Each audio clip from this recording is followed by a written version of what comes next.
Good afternoon, people of God. Thank you, our listeners from far and near. I want to thank the management for this privilege to present this paper. I'm presenting a paper that reads a reading of Genesis chapter 41, verses 46 to 49 in the context of economic recovery for Nigerian nation in 21st century. This study posited that Nigerian nation is sufficiently blessed and endowed to sustain herself economically and hence has the edge to upturn her economic imbalance that she is currently experiencing. Every nation, according to Genesis chapter 41, 46 to 48, is presupposed and assumed as having every natural endowment through Yahweh and from Yahweh that can sustain and prosper the citizenry. There is therefore the need to explore all natural resources with all strength and prudence in order to sustain the citizenry.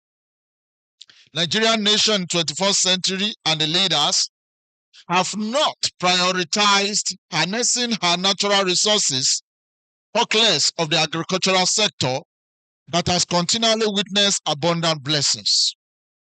Most times, Nigerian agricultural resources are wasted away with impunity and profligacy, yet we wallow in poverty. In Genesis chapter 41, verse 46 to 49, Joseph's salvific economic, conservatory, and purpose-driven approach policy delivered Egypt from imminent famine or disaster. God was concerned for Egypt. Doesn't mean that God is not concerned for Nigeria.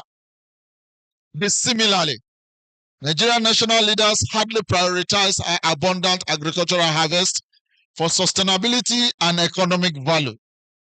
Currently, the rich are buying food products for off-season sale in large food markets all over the Federation.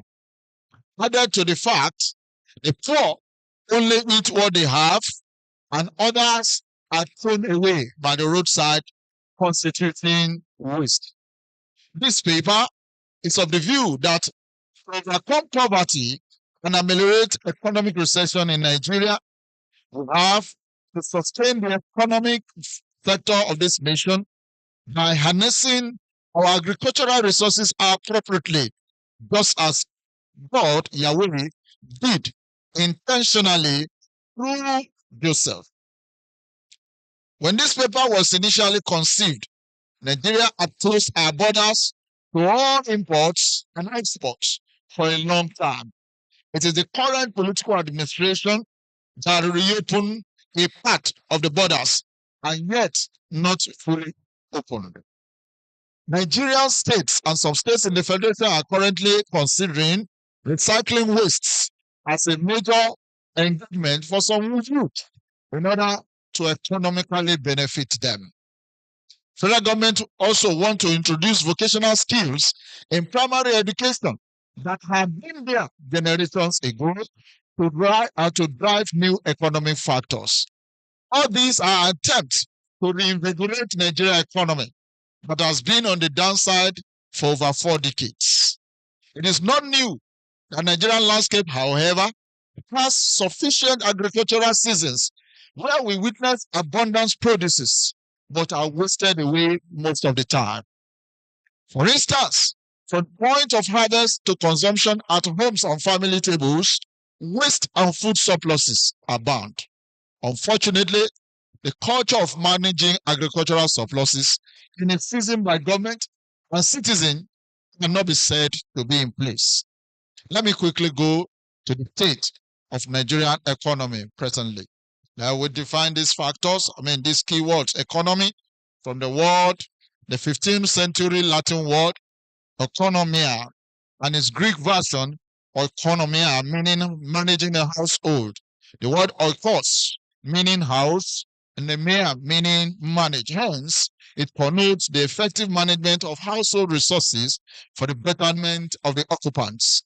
It could further be described with words like thrift, prudence, budget, and bargain. The context of this article, therefore, it construes adequate management of Nigerian agricultural products and elimination of waste to the barest minimum to sustain Nigerian economy. A view of Nigerian economy in this 21st century, a brief view.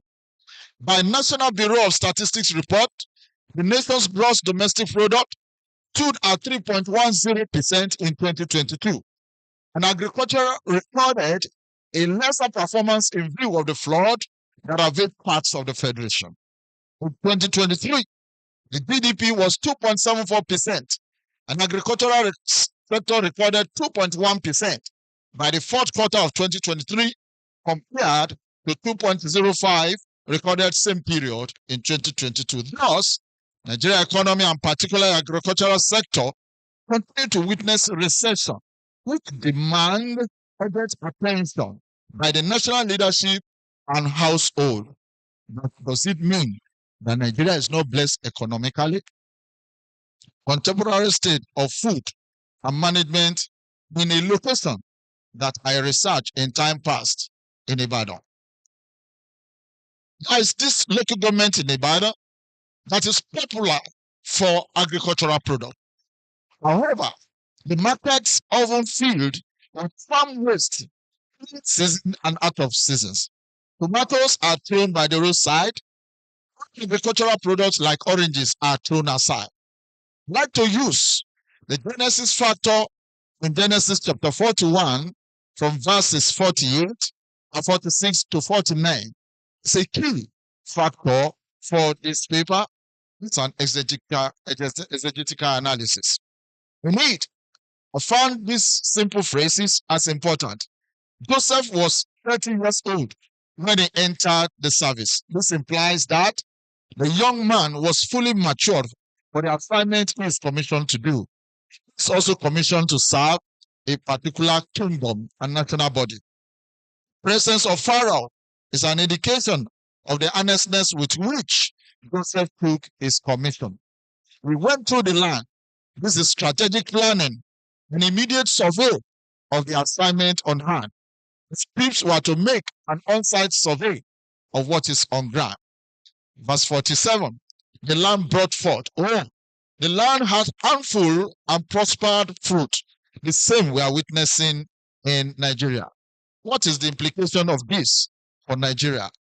Nigeria and her citizens and the households must admit that from the point of harvest to the point of consumption on the table, there are ways, and this must be curtailed. Number two, the national leadership must seek out Yahweh-endowed personalities to drive the economy of Nigeria, just like God did, and God saved his own in Genesis chapter 41.